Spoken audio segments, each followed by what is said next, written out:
Assalamualaikum warahmatullahi wabarakatuh. Perkenalkan, nama saya Rizky dari kelas 11 Bahasa absen 25. Kali ini saya akan menceritakan tentang perlawanan Sultan Ageng Tirtayasa.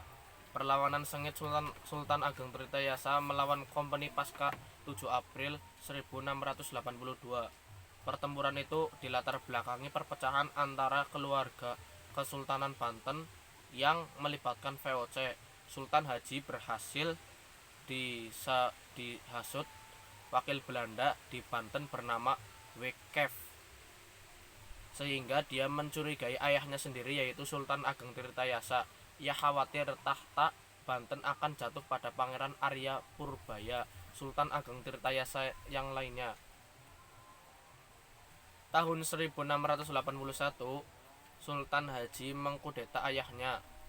Surosowan dapat dikuasai Sultan Haji dan VOC.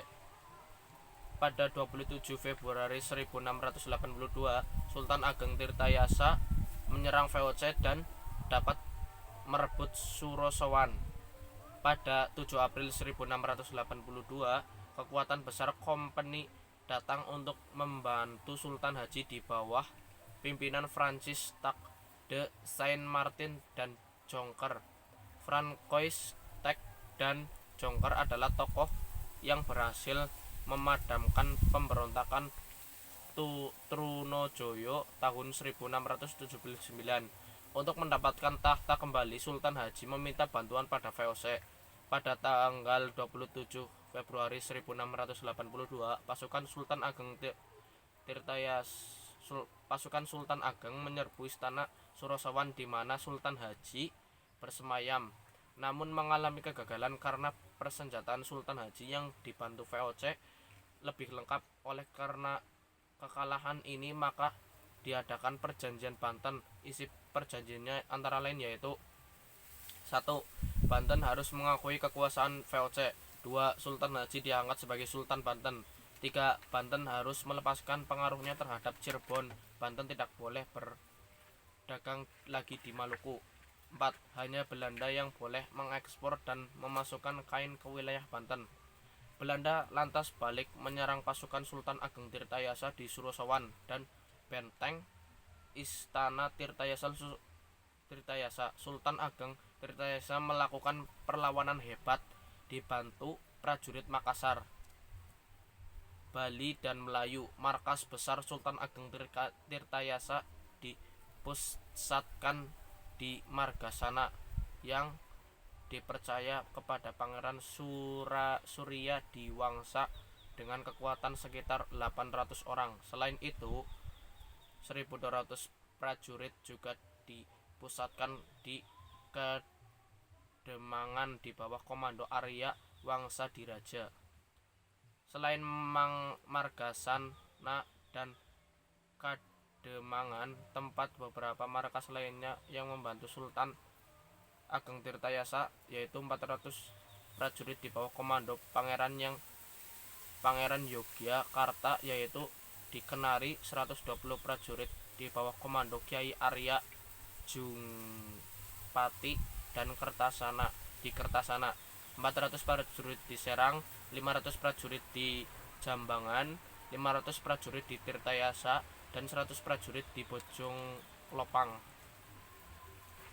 Namun seragam kompeni dengan kekuatan besarnya perlahan-lahan mendesak pasukan Sultan Ageng Tirtayasa. Akhirnya Margasana, Kacarabuan, dan Tangerang dapat dikuasai kompeni. Sultan Ageng Tirtayasa mundur ke Tirtayasa dan membangun pusat pertahanan di sana, termasuk memperkuat Tanara dan Pontang. Namun tanggal 2 Desember 1682, Kademangan jatuh ke tangan kompeni.